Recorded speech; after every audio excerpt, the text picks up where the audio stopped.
ન્યાય યાત્રા યોજશે। જે આ પ્રથમ ન્યાય યાત્રા ઓગસ્ટના બીજા સપ્તાહમાં મોરબીથી શરૂ થશે। આ પ્રથમ ન્યાય યાત્રા મોરબીથી રાજકોટ, ચોટીલા અને વિરમગામ સુધી આ રૂટ રહેશે।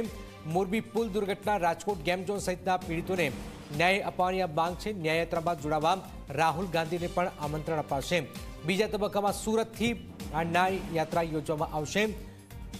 ગૌરવ અમારી સાથે જોડાઈ ગયા છે। ગૌરવ, આ ન્યાય યાત્રાનો મુખ્ય ઉદ્દેશ શું છે?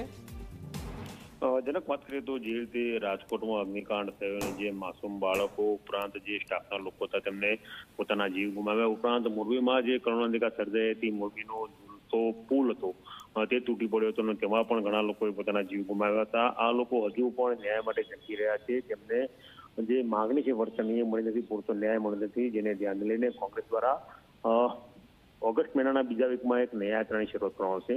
મોરબીથી પદયાત્રાની શરૂઆત થશે, જે રાજકોટથી ચોટીલા, ચોટીલાથી સુરેન્દ્રનગર, સુરેન્દ્રનગરથી વિરમગામ, વિરમગામથી અમદાવાદ સાબરમતી આશ્રમ અને ત્યાંથી ગાંધીનગર સુધી આ ન્યાયયાત્રા પહોંચશે। આ જે દિવસ ન્યાયયાત્રા ચાલશે એ દિવસમાંથી એક દિવસ રાહુલ ગાંધી ન્યાયયાત્રામાં હાજર રહે એવું આયોજન કોંગ્રેસ પાર્ટી દ્વારા કરવામાં આવ્યું છે।